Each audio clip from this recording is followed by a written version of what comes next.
20-foot high cube has landed. This is actually, I believe, a 40-foot cut in half. Well, it is definitely. It's either a 40-foot or a 45-foot. It's then been cut in half. Still, plate has been put on the back because it hasn't got the, you know, the standard heavy-duty corners. This has just got some loop rings, which I knew when I was buying it, because it's absolutely fine. I'm not planning on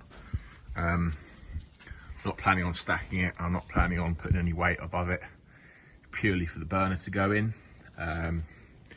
It's in good condition. I'm happy with it.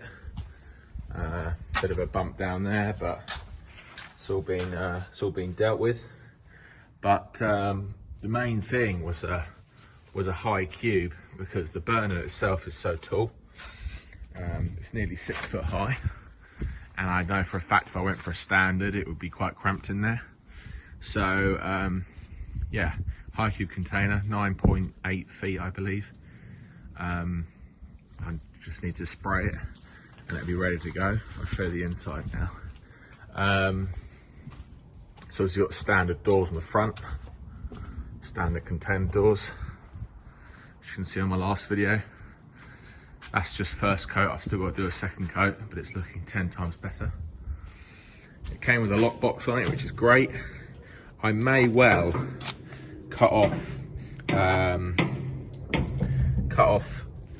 one of these handles so it's just an easy open door with one handle.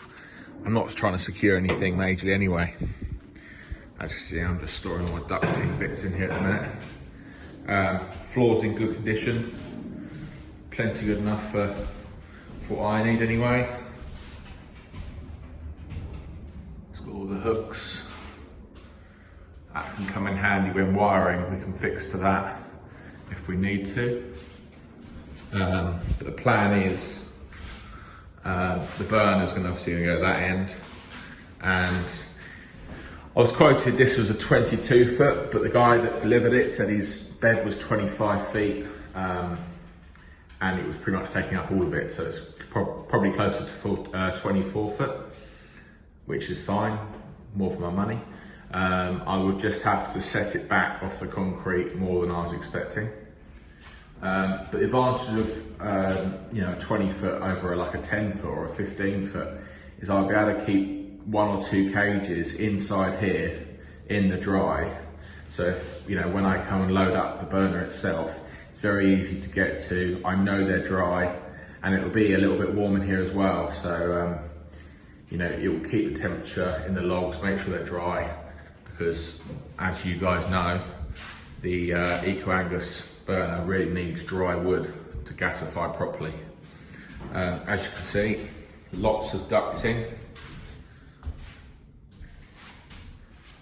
It's quite an interesting big piece. I've got a fan I'm mounting in the ceiling, and it's going to extract the smoke.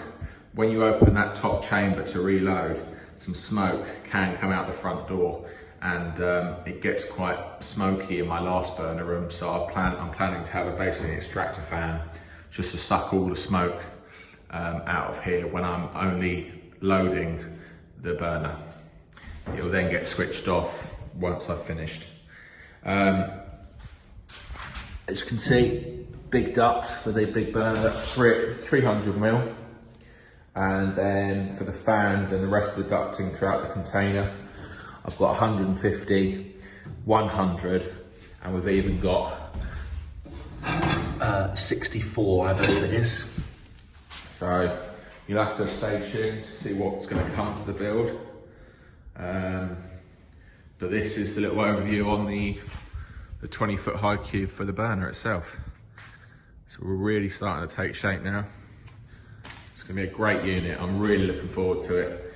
Electrician's been round, had a measure up. We're going to have light switches, fan switches in here, a 13 amp fuse spur for the burner, and obviously a breaker box in one corner as well for everything to get this live off of.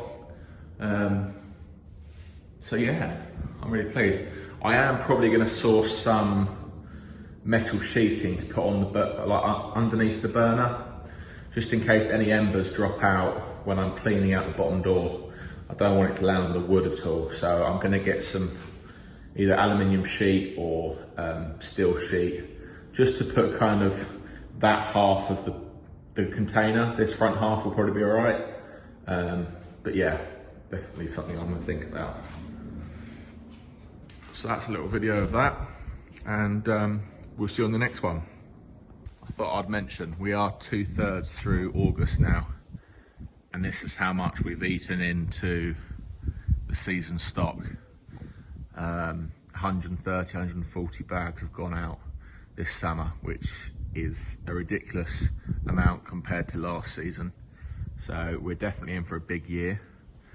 I am over the moon that I did take the plunge and build a new kiln. These inners here have all got processor scraps in. That's why they're in here, keeping dry. We've had an amazing summer for drying. They have been outside most of the time.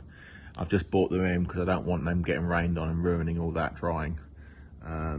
So we've got 5 of those here and 1 around the other side. And then obviously all these here are oak lumps. Some of them are softwood, but a lot of them are oak lumps, all drying. And then we've also got processing waste here. You know, the little rings, the offcuts. We've got a little wall of that as well. But as you guys know from my last videos, the Eco Angus burner is very efficient. And I have spoke to a few other people with 130 kilowatt burners, and they're not using much more than my 60 was, so pleased about that. So that was a little oversight of the 20-foot container that's turned up. This is going to be the burner room, and as you can see, I'm starting to set up and have a measure up of ducting now. So I would like to get this side fitted with ducting so I can move the 20-foot container closer to the 40-foot before the electrician comes, because he's obviously got a wire from this to that one. So I want to get it all buttoned up. And I'm also going to have to insulate the ducting as well, because I don't want it to lose too much temperature. So I have recently ordered that, so that shouldn't be too far off. It's going to take some time. I know what I'm going to be doing. It's just, it's time, weather dependent and stuff like that. I'm really hoping it's going to be going for the beginning of September to mid-September, really. Over the moon. So once this one's all going and we've got a batch in there, we can then start with the next 40-foot and come to its full potential and full capacity.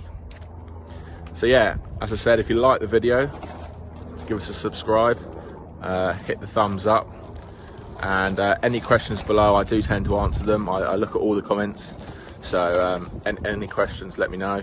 And I'm hoping we're going to get this going before APF. If any of you go into APF show this year, make sure you leave a comment and I might see you there. So yeah, cheers.